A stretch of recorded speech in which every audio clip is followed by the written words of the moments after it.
In this video, I'm going to show you how to create a link to open a PDF file at a specific page. Let's open the PDF file first.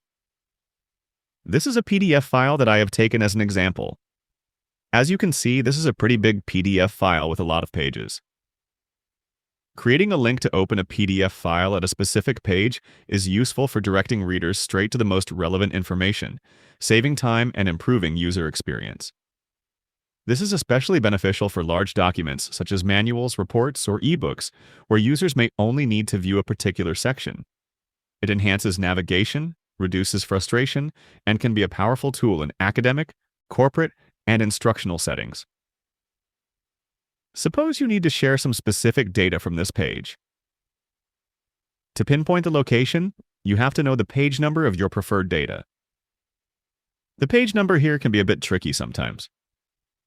You can see here that there are two page numbers, one at the top, which is according to the PDF file, and the other one placed by the author of the file.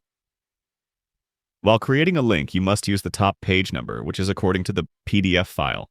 Otherwise, it will not work. Fortunately, both of the page numbers in my file are 13, but you should still be careful about it. Now click on the top address bar.